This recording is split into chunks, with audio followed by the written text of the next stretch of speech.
Hello students, welcome back on YouTube channel new Bharat study and technology. मैं संदीप कुमार एक बार फिर आपका new Bharat study and technology channel पर स्वागत करता हूं। आज हम पढ़ेंगे रियल नंबर्स यानी कि वास्तविक संख्याओं के बारे में।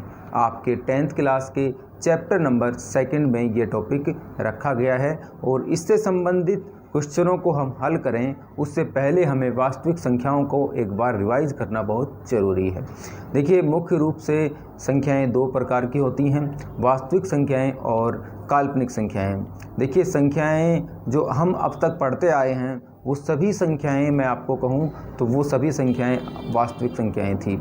जो काल्पनिक संख्याएं जो यानी कि जो इमेजिनरी जो संख्याएं होंगी, नंबर्स जो होंगे, वो हम आगे आने वाली क्लासों में पढ़ेंगे। तो देखिए, जो वास्तविक संख्याएं होती हैं वो किस किस रूप की होती हैं, उन सभी के बारे में हम एक बार यहाँ पे रिवाइज कर लेते हैं, एक बार समझ लेते हैं, ताकि क्वेश्चनों को समझने में आसानी रहे और आपको क्वेश्चंस अच्छे ढंग से समझ आ सके। आपने अभी कक्षा 10 तक जितनी भी सभी संख्याएं पढ़ी हैं वो सभी संख्याएं आपने वास्तविक संख्याएं पढ़ी हैं, यानी रियल नंबर्स ही आपने पढ़े हैं। और इन्हीं के देखिए कई प्रकार होते हैं, उन्हें हम एक बार रिवाइज कर लेते हैं ताकि आपको अच्छे ढंग से ये कंसेप्ट समझ में आ जाए, ये चैप्टर आपको समझ में आ जाए। यानी वास्तविक संख्याएं, वास्तविक संख्याएं। देखिए, संख्याएं जो होती हैं, सबसे पहले तो स्टार्ट करते हैं हम यहाँ से नेचुरल नंबर यानी कि प्राकृत संख्याएं। प्राकृत संख्याएं क्या होती हैं? जो संख्याएं 1 से शुरू होती हैं, 1, 2, 3, 4, 5, इस प्रकार अनंत तक चलती हैं, अनंत तक चलती हैं, वो सभी संख्याएं क्या होंगी? प्राकृत संख्याएं होती हैं, ये आप जानते हैं। ठीक है। दूसरा देखिए, होता है पूर्ण संख्याएं। पूर्ण संख्याएं, पूर्ण संख्याएं क्या होती हैं? यदि प्राकृत संख्याओं में हम जीरो भी ऐड कर दें, यानी कि अगर उसमें हम जीरो भी ऐड कर दें तो वो संख्या क्या कहलाती है? पूर्ण संख्याएं। संख्याएं पूर्ण बन जाती हैं और ये अनंत तक चलती हैं। इस प्रकार समझ में आ गया? प्राकृत संख्या समझ में आ गया, पूर्ण संख्या समझ में आ गया। अब देखिए पूर्णांक, पूर्णांक संख्याएं। पूर्णांक संख्याएं क्या होती हैं? यदि हम इन पूर्ण संख्याओं में अगर माइनस वाली संख्याओं को भी शामिल कर देते हैं तो वो एक पूर्णांक संख्याएं कहलाती हैं। यानी कि आपने पहले छोटी क्लासों में पढ़ा होगा वास्तविक संख्या रेखा। जैसे कि अगर यहाँ पे सेंटर पे हम कोई 0 पॉइंट लेते थे तो यहाँ पे देखिए आप 1 लिखते थे, यहाँ पे 2, यहाँ पे 3, यहाँ पे 4, इस प्रकार से चलता था। और इसी प्रकार यहाँ पे देखिए -1, -2, -3, -4, इस प्रकार से आप संख्या रेखा पर अंक इंकित करते थे। तो वो सभी संख्याएं, ये सभी संख्याएं यानी कि पूर्ण संख्याएं, और अगर उनमें जो धनात्मक संख्याएं हैं उनको ऋणात्मक रूप में भी शामिल कर लिया जाता है तो वो सभी पूर्णांक संख्याएं कहलाती हैं। समझ में आ गया? क्योंकि आपको यहाँ पे जो क्वेश्चंस मिलेंगे उसमें आपका पूर्णांक शब्द बार बार आएगा, तो आपको कंसेप्ट क्लियर होना चाहिए कि पूर्णांक संख्या एक्चुअल में होता क्या है। ठीक है। अब देखिए, उसके बाद आता है परिमेय संख्याएं। परिमेय संख्याएं आप जानते हैं, जिन संख्याओं को p/q के रूप में लिखा जा सकता है, जिन संख्याओं को p/q के रूप में लिखा जा सकता है, और q जो है वो बराबर 0 के नहीं होना चाहिए। ठीक है, क्योंकि q अगर 0 के बराबर हो जाता है तो संख्या अनंत आ जाती है। और परिमेय यानी कि देखिए अब ये सभी संख्याएं परिमेय संख्या कहलाएगी, ये सभी संख्याएं परिमेय संख्या कहलाती हैं। यानी कि अगर हम यहाँ पे 0/1 लिख दें, 1/1 लिख दें, 2/1 लिख दें, ये सभी संख्याएं p/q में लिखी जा सकती हैं, तो ये सभी संख्याएं कहलाएंगी परिमेय संख्याएं कहलाएंगी। ये सभी संख्याएं परिमेय संख्याएं कहलाएंगी। अपरिमेय संख्याएं देखिए, जो अपरिमेय संख्याएं होती हैं वो सभी संख्याएं जैसे कि आपने पढ़ा है √2, √3, √5, ये सभी संख्याएं क्या हैं? ये सभी संख्याएं होती हैं अपरिमेय संख्याएं। ठीक है, क्योंकि इनको p/q के रूप में नहीं लिखा जा सकता है।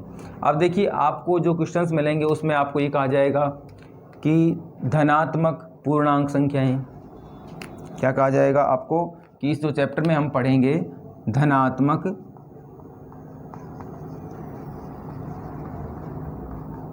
पूर्णांक संख्याएं।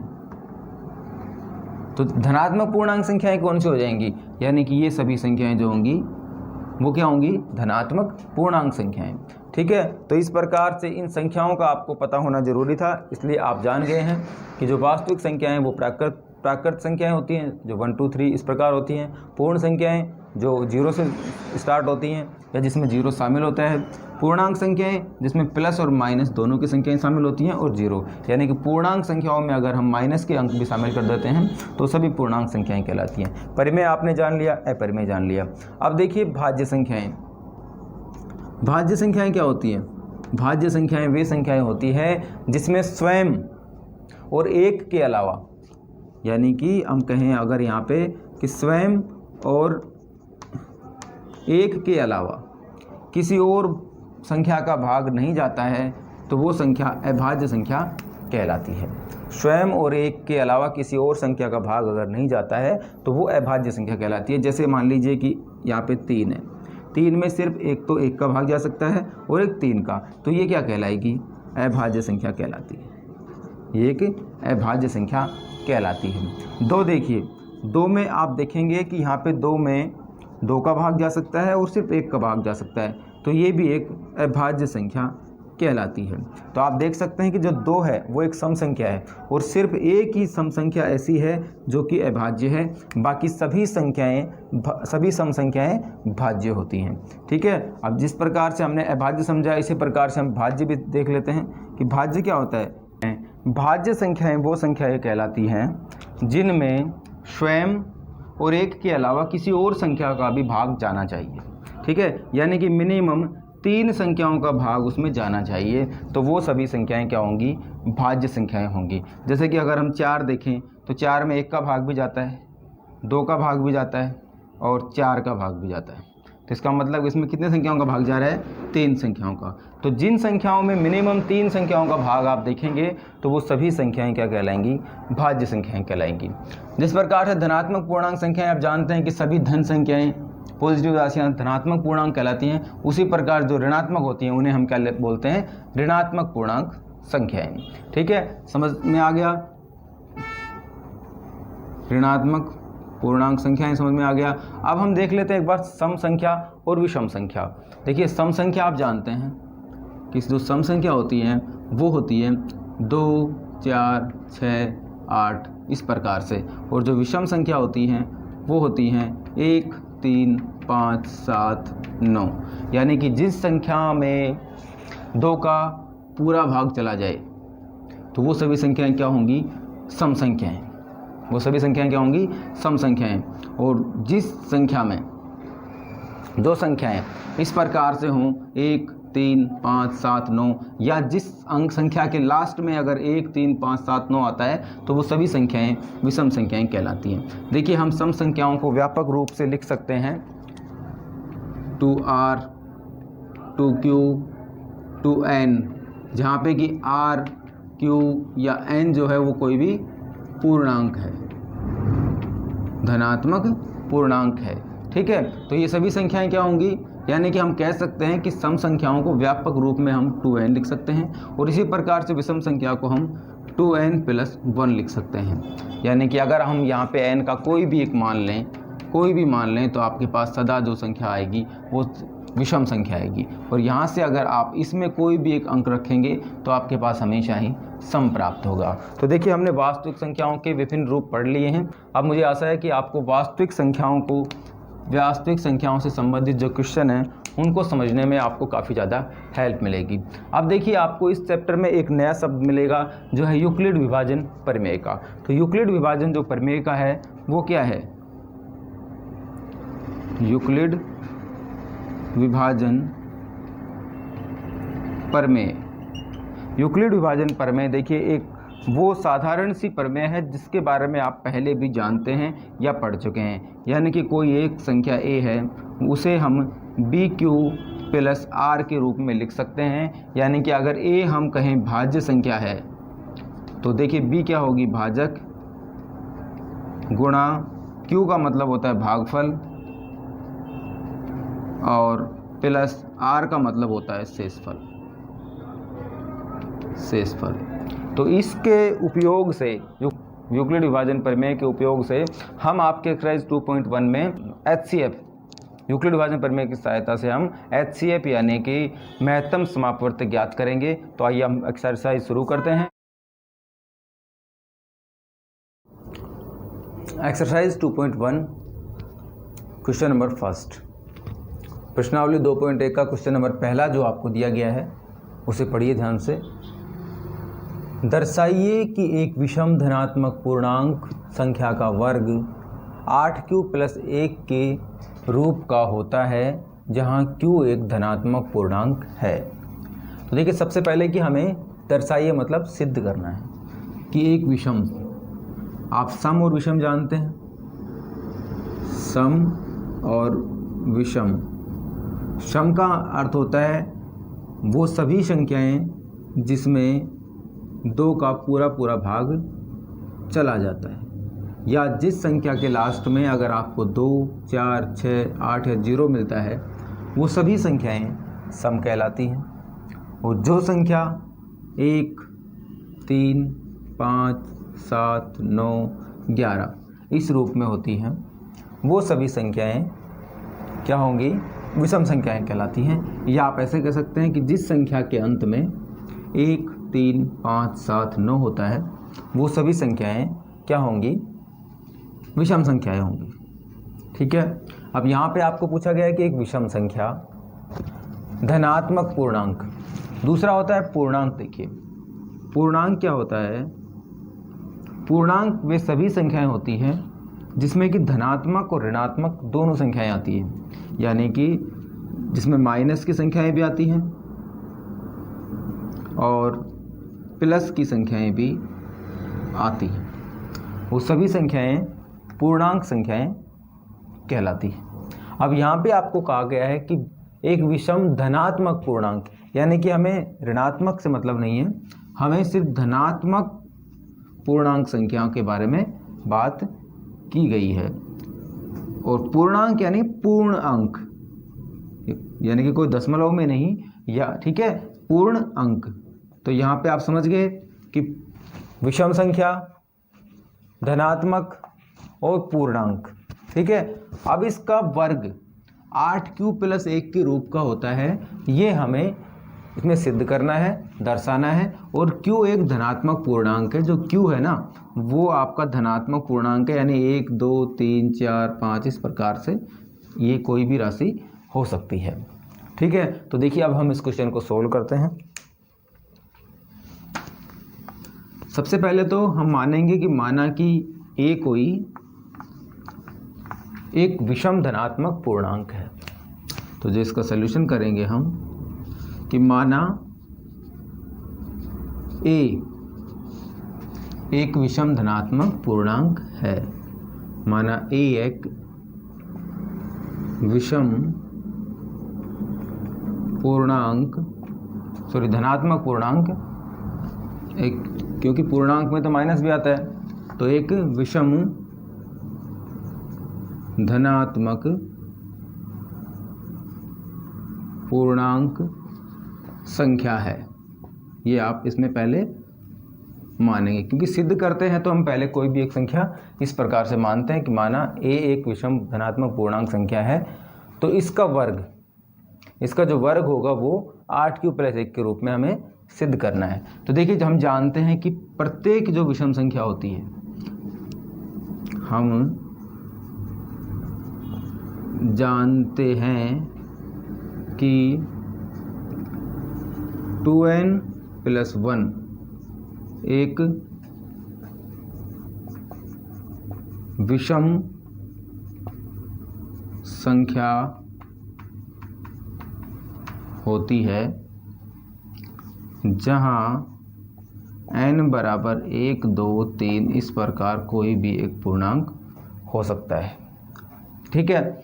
यानी कि देखिए जो सम संख्या होती है, जो सम संख्या होती है उसे हम 2n लिख सकते हैं, और जो विषम संख्या होती है उसे हम 2n + 1 व्यापक रूप से लिख सकते हैं। कि यदि हम n का कोई भी मान लें, यहाँ पे n का कोई भी मान लेंगे अगर हम, तो सभी संख्याएं सम ही प्राप्त होंगी। देखिए अगर हम 1 लेते हैं तो इसका मान 2 आएगा, 2 लेते हैं तो इसका मान 4 आएगा, 3 लेते हैं तो इसका मान 6 आएगा। यानी कि n का मान अगर हम एक कोई भी लें तो आपके पास यहाँ पे सम ही आएगा, यानी कि ये एक व्यापक रूप हो गया सम संख्याओं का। और देखिए यहाँ पे 2n+1 है, यहाँ पे अगर हम n का कोई भी मान लेते हैं और उसमें +1 जोड़ देते हैं तो हमेशा हमें जो मान प्राप्त होगा वो हमेशा ही विषम संख्या प्राप्त होगा। जैसे कि अगर यहाँ पे 1 रखते हैं तो 2 + 1 यानी कि 3 आएगा, फिर अगर 2 रखते हैं तो 4 + 1 5 आएगा, 3 रखते हैं तो 6 + 1 7 आएगा। इस प्रकार से ये एक सम संख्याओं का व्यापक रूप हो गया और ये एक विषम संख्याओं का व्यापक रूप हो गया। तो यदि हमने माना है कि एक विषम धनात्मक पूर्णांक संख्या है तो 2n+1 ये एक विषम संख्या इस प्रकार की होगी। तो इसे हम लिखा जा सकता है, इसलिए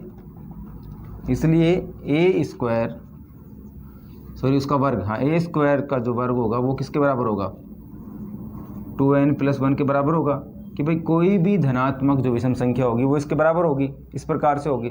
तो हमें क्या सिद्ध करना है, 8q + 1 के। तो देखिए जब हम इसे सोल्व करेंगे, यहाँ पे लिख दिया हमने कि n बराबर 1 2 3 कोई भी एक संख्या हो सकती है।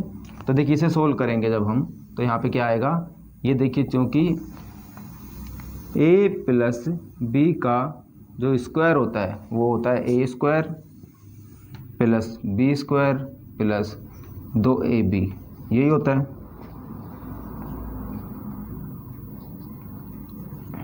ठीक है, इससे हम इसे खोल लेंगे। तो देखिए a का स्क्वायर करेंगे तो 4n² और प्लस a का स्क्वायर 1 का करेंगे तो 1, 1 का स्क्वायर करेंगे 1 ही आएगा, प्लस 2ab यानी 2 और ab यानी कि इन दोनों को गुणा करेंगे तो 4n आ जाएगा। ठीक है, इसे लिखा जा सकता है कि 4n² + 4n और प्लस 1। ठीक है, अब यहाँ से देखिए 4n कॉमन आ रहा है तो हम 4n को कॉमन ले लेंगे और यहाँ से क्या बचेगा n और यहाँ से प्लस और यहाँ से क्या बचेगा, यहाँ से बचेगा 1, क्योंकि 4n तो हमने कॉमन ले लिया है।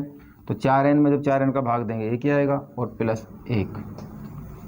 अब देखिए यहाँ पे n और n+1, तो देखिए हम लिखेंगे यहाँ पे चूँकि n और n+1 होता है यह एक सम संख्या होगी यह एक सम संख्या होगी, यह एक क्यों होगी, देखिए अभी मैं आपको समझाता हूँ। सम संख्या होगी क्योंकि देखिए अगर n का मान जबकि n बराबर 1 2 3 4 इस प्रकार हो तो यहाँ पे जो n और n+1 होगा वो क्या होगा, सम होगा।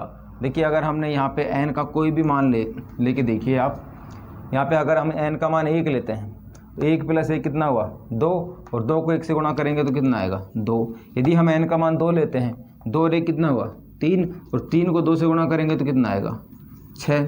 यदि हम 3 लेते हैं 3 और 1 4 और 4 को जब 3 से गुणा करते हैं तो 12। ठीक है, इस प्रकार से जो n और n+1 अगर कहीं पे फॉर्मूला बनता है तो वो क्या होगी, एक सम संख्या होती है। ठीक है, इसलिए सम संख्या को मैंने अभी आपको बताया कैसे लिख सकते हैं, 2n के बराबर। अब यहाँ पे हमसे q के रूप में मांगा है तो हम 2n के बराबर अगर 2q रख दें, जहाँ q बराबर क्या है, जहाँ q बराबर 1 2 3 कोई धनात्मक पूर्णांक होगा। ठीक है, तो देखिए यहाँ पे अब इसलिए n और n+1 = होगा 2q के, क्यों जहाँ q बराबर है 1 2 3 इस प्रकार कोई भी धनात्मक पूर्णांक राशि है। ठीक है, तो इसके जगह हम क्या रख सकते हैं, जो n और n+1 है वहाँ 2q रख सकते हैं। इसलिए अतः 4 गुणा 2q और प्लस 1।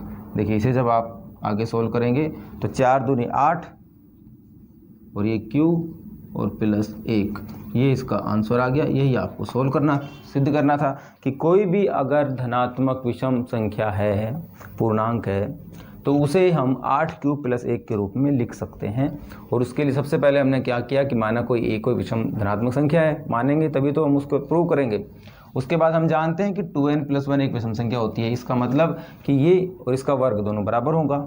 ठीक है, अब यहाँ पे जब हम इसे सोल्व करेंगे तो सोल्व करने के बाद हमारे पास ये आ गया। और देखिए जो n और n + 1 होता है वो हमेशा एक सम संख्या होती है, तो सम संख्या को क्या लिखा जा सकता है, 2n यानी कि 2q लिखा जा सकता है। जहाँ अगर n लिखेंगे तो n कोई धनात्मक पूर्णांक होगा, और अगर q लिखते हैं तो वहाँ पे कोई धनात्मक पूर्णांक होगा।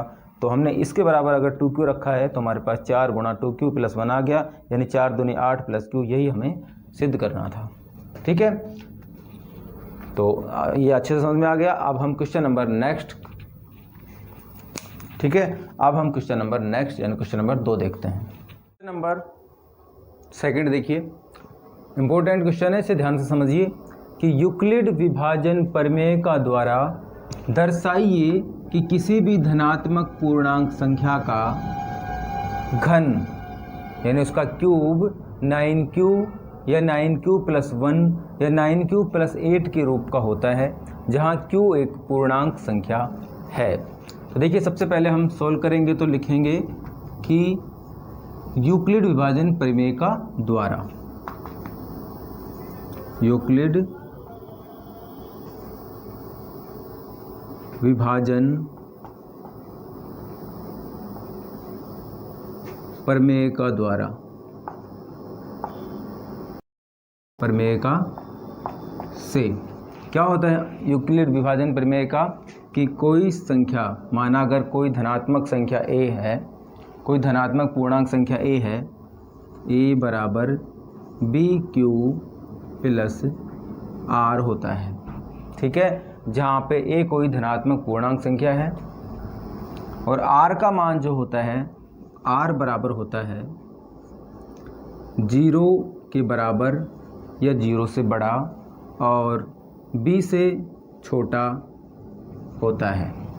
ठीक है, ये यूक्लिड विभाजन प्रमेयिका के द्वारा आप जानते हैं, तो हमें इसी से इसे सिद्ध करना है।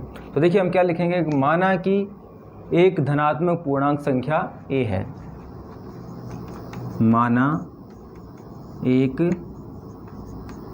धनात्मक पूर्णांक संख्या a है, तब देखिए b बराबर क्या होगा, तब b बराबर, तो देखिए यहाँ पे हमें सिद्ध करना है 9q 9q 9q। इसका मतलब कि b बराबर हम 2 3 अगर लेते हैं, b बराबर हम 3 लें और फिर उसका घन करेंगे तो हमारे पास 9 प्राप्त हो जाएगा। तो हम यहाँ पे रखेंगे कि b बराबर 3, b बराबर 3। इसलिए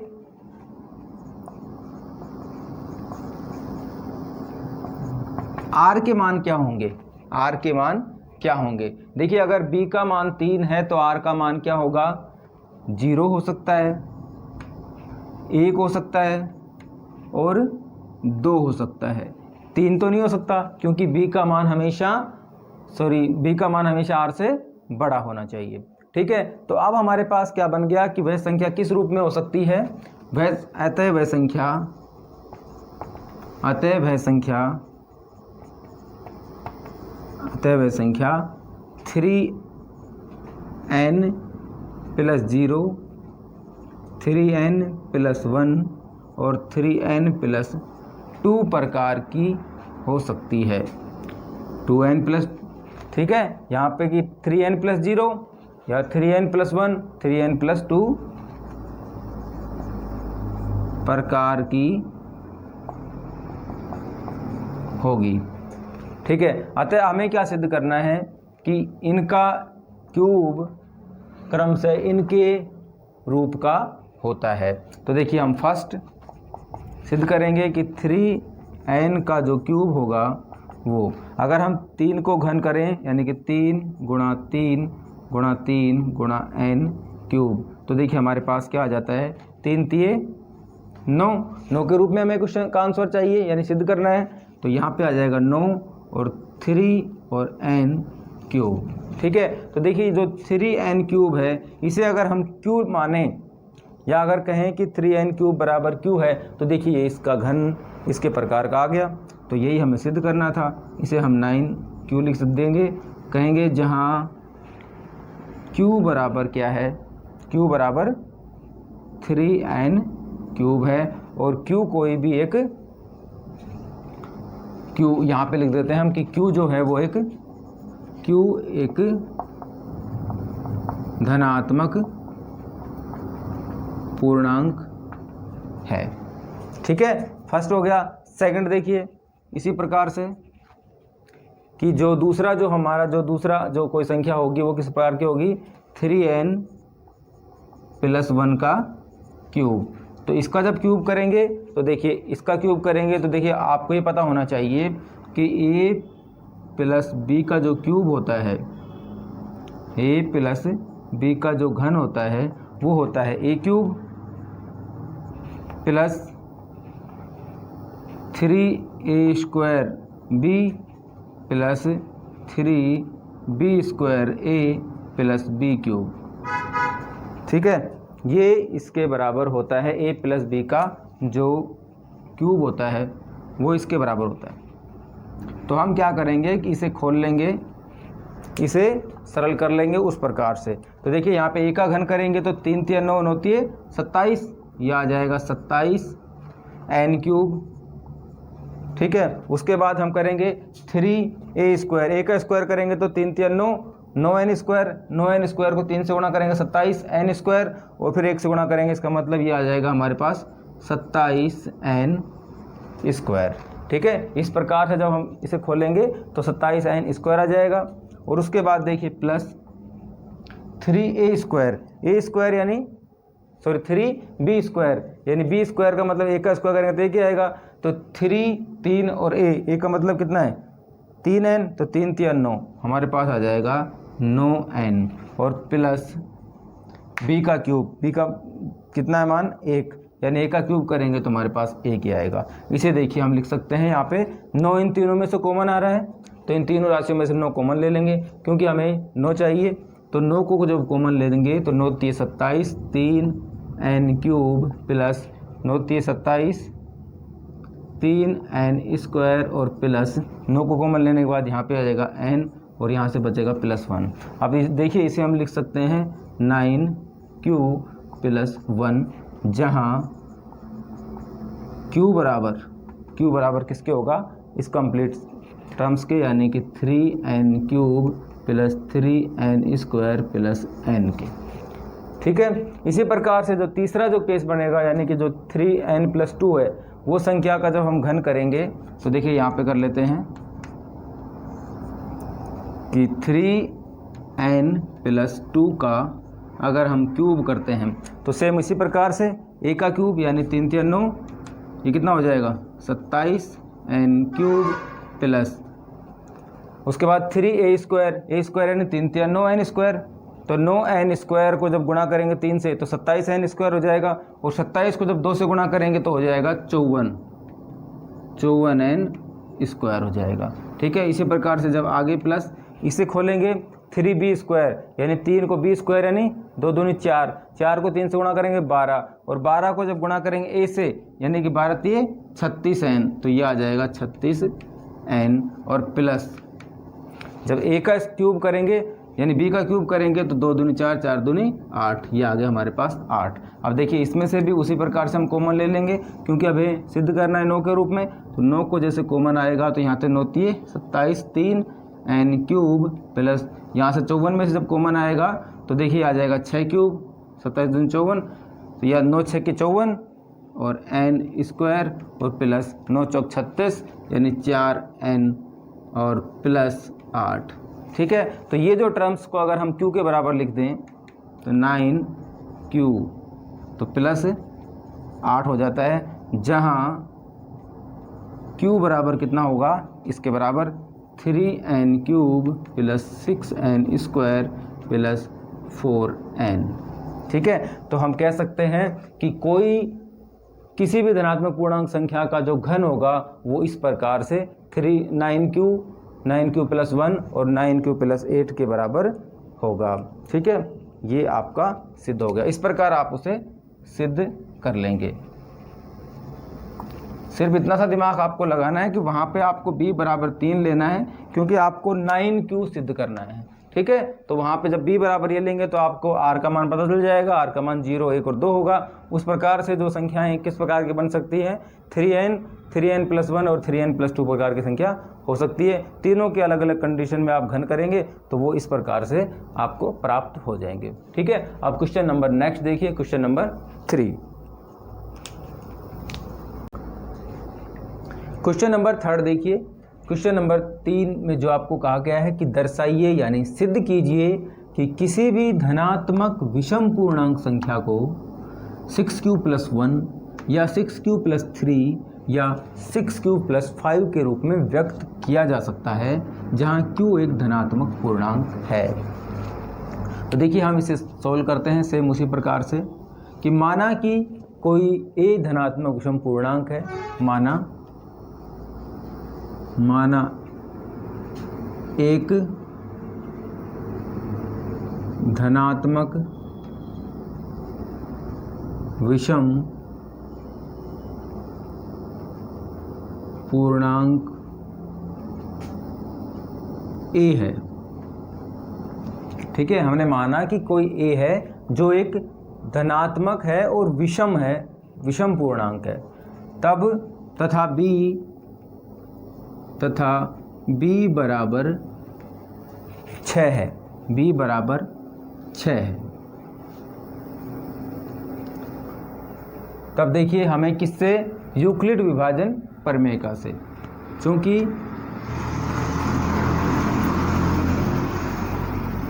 यूक्लिड विभाजन प्रमेय से, यूक्लिड विभाजन प्रमेय का आप जानते हैं,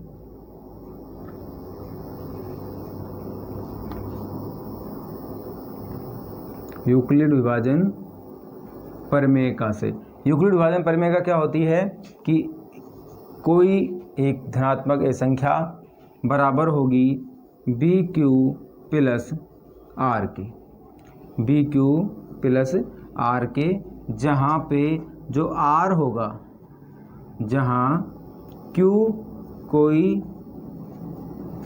धनात्मक पूर्णांक है, धनात्मक पूर्णांक है, और जो R का जो मान होता है वो 0 के बराबर या 0 से बड़ा होता है, जबकि B से छोटा होता है।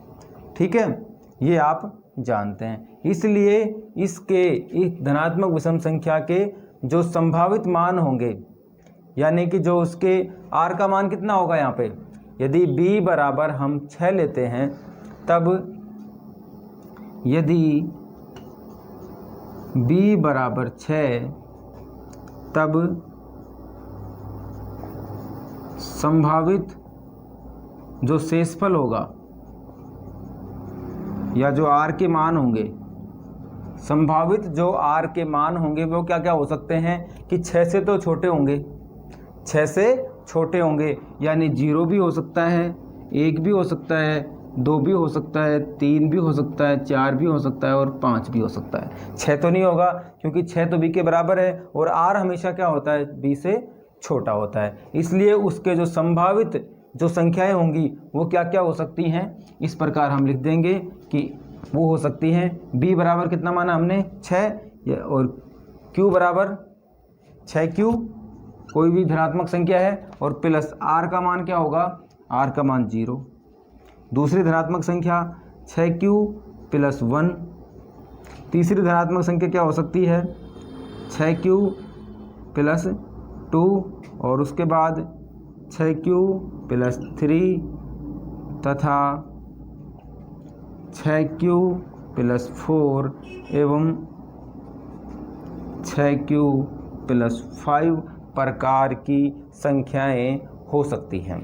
ठीक है, अतः ये जो अगर R का मान 0 से 5 तक है तो हम यहाँ पे 6q + 0 यानी 6q, 6q + 1, 6q + 2, 6q + 3, 6q + 4 और 6q + 5 प्रकार की संख्या हम धनात्मक विषम पूर्णांक संख्याएं जो यूक्लिड विभाजन प्रमेय का से हम प्राप्त कर सकते हैं। लेकिन देखिए यहाँ पे किंतु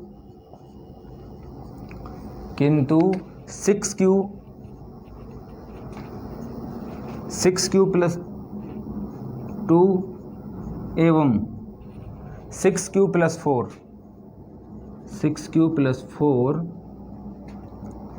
सभी 2 से विभाजित होती हैं, यानी कि ये सभी संख्याएं 2 से विभाजित होती हैं, यानी कि सम संख्याएं हैं, सम संख्याएं हैं। अतः हम कह सकते हैं इसलिए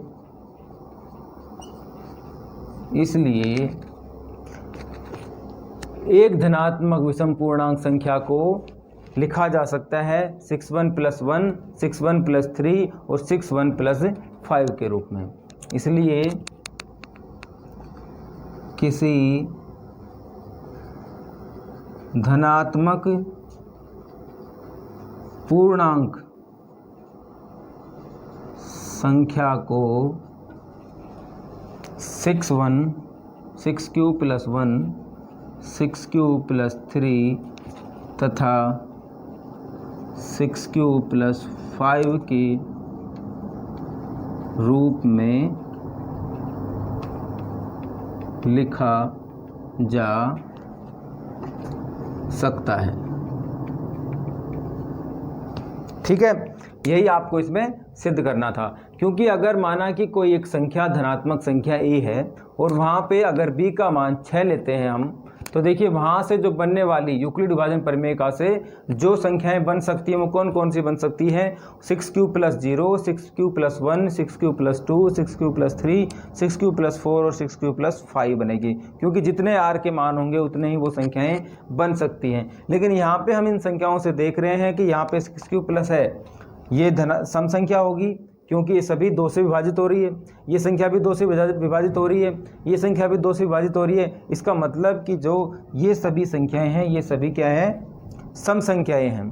तो हम कह सकते हैं कि 6q + 1, 6q + 3, 6q + 5 प्रकार की जो संख्याएं हैं वो संख्याएं विषम पूर्णांक संख्याएं हो सकती हैं। ठीक है, यही आपको इसमें सिद्ध करना था।